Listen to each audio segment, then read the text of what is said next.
Sa silid ng drafting tayo'y nagtagpo.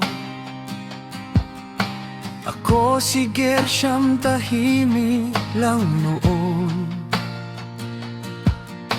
Ikaw si Annalyn, kaklase kong simple.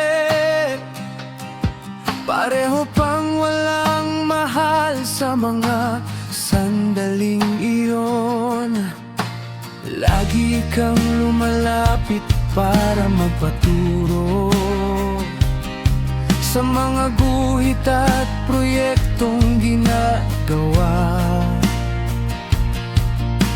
Wala namang ibang kahulugan noon.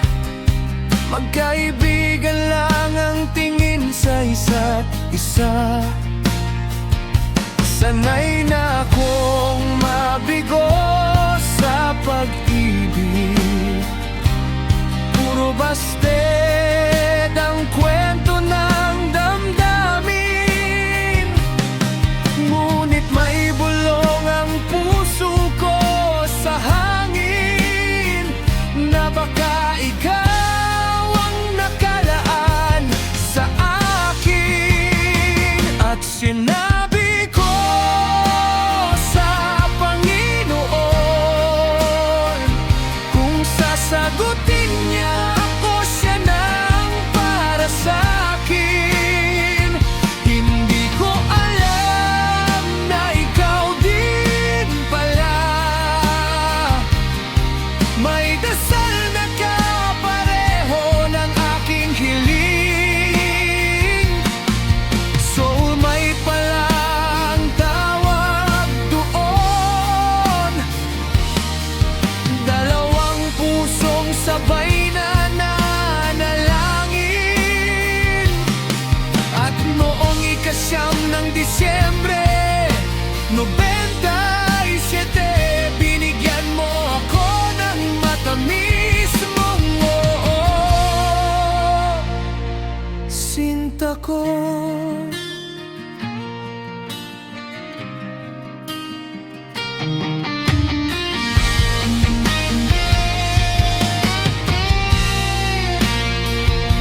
Unti-unting nagbago ang lahat, mula sa lapis, papel at mga guhit. Ang dating simpleng samahan naging pag-ibig na tunay at higit. Hindi namin alam noon ang bukas, ngunit may gabay ang may kapal. Pinagtagpo ang dalawang pusong naghintay para sa pagmamahalang walang kapantay. Kapag binalikan ko ang nakaraan, napapangiti ako sa bawat alaala. Sa drafting nagsimula ang kwento natin, at habang buhay ko itong ipagmamalaki.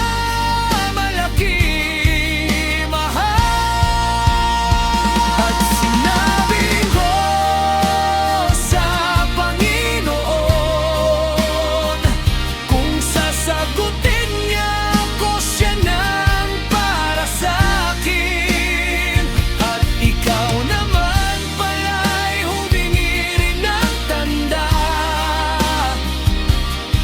na ang unang manliligaw ay iibigin.